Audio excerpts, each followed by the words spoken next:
Premil Mini je kompletna hrana super premium kvaliteta, namenjena psima malih rasa i veličina svih starosnih doba. Psi malih rasa imaju značajno brži metabolizam u odnosu na veće pse i zato njima odgovara hrana koja je kalorijski, to jest energetski bogatija, a Premil Mini sadrži sve potrebne hranjive elemente koji zadovoljavaju prehrambene potrebe malih rasa pasa i doprinose održavanju idealne težine.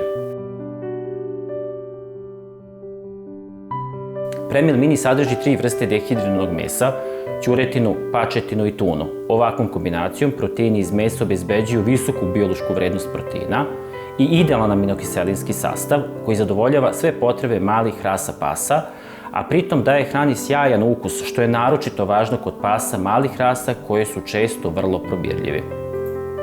Udeo proteina koje vode poreklo iz mesa, takozvanih animalnih proteina, je preko 79%.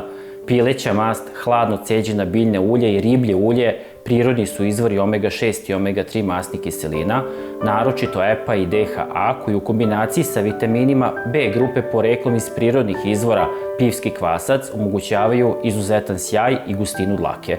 Lecitin kao komponenta mehanički ceđenih ulja čuva srce i jača krvne sudove.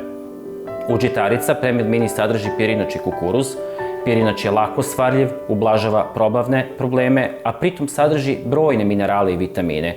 Kukuruz je visoko kvalitetan izvor složenih ugljenih hidrata, kao i prirodnih antioksidanata.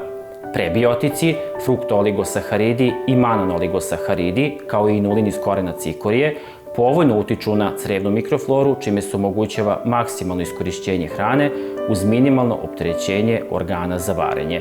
Ono što izdvaja Premil Mini od ostalih hrana je činjenica da kod pasa bele dlake ne dovodi do promjena boje dlake, odnosno stvaranja crvenkastog podtona, zato je Premil Mini prvi izbor mnogih grumera. Veličina granule hrane je prilagođena čeljustima malih pasa, pa je sa lakoćom žvaću i gutaju.